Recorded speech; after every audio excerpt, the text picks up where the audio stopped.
I'm speaking with agency specialist Bob Weissman, and what we're talking about is the importance of a financial model really informing the decisions that you make in an agency. So tell me more about that.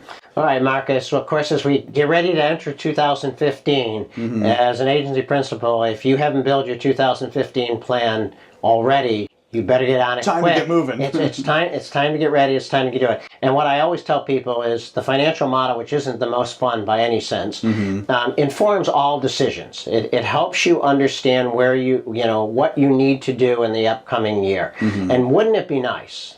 Wouldn't it be thrilling if I could project out 3, 6, 12 months out and know exactly where I'm going to be, what my cash position looks like, what my expenses look like, and of course it'd be beautiful to be able to project revenue. A lot harder. It sure makes making decisions a lot more financially sound and secure. Yeah, and clearly what you can't do is rely on what's worked in the past. Rely on your gut. Oh, it'll be fine. Right. We did it last year, business comes in, et cetera, et cetera. And that's nice.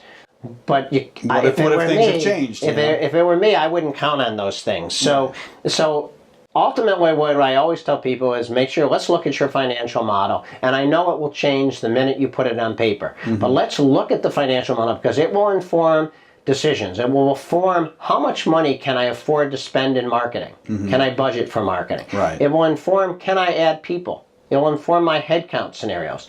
It'll inform whether or not I can spend money on professional development for my staff. There are a lot of variable expenses which will come into play because it's easy to look at historical data. I'm sure you either have QuickBooks or some form of financial data that you push a button and you can look at where you spent money before. But ultimately, historical data is great and it is the basis for getting started, but you have to be able to project out, and it's not as easy to do.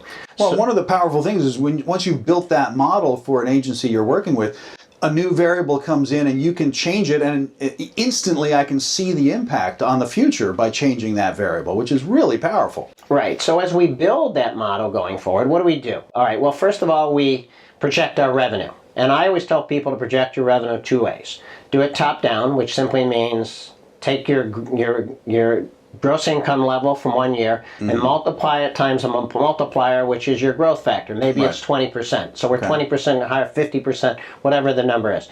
The other way to project your revenue is bottom up by your clients. What do we know is going to happen by individual accounts, and how much new business do we need to get in? That's a bottoms up time. And then, of course, take your expenses. And, of course, list all your fixed expenses first, your rent, your telephone, your utilities, whatever it may be. And just because those are easy. Those are hard numbers. Those are hard numbers. And you know what they're going to be, whatever it may be. Once you've done that and you've played your top level and your revenue lines and you've put your fixed expenses in, it now starts to tell you or inform you whether or not, how much money do you have to spend on those variable expenses such as marketing, new employees, professional development, other expenses like that.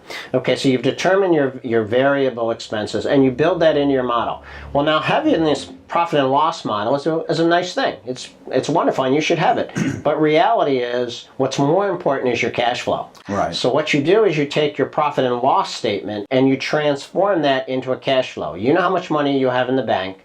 You know how much money is going to be going out of the corporation on a monthly basis and how much money you're projecting is coming in.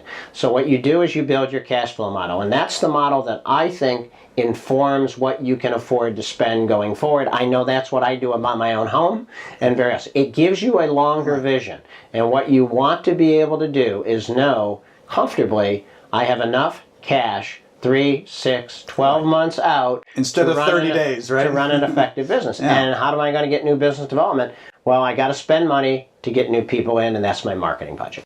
So if you understand the power of having a financial model and you need help developing that financial model for your agency, you need to speak with Bob Weissman, agency specialist. Thanks, Mark.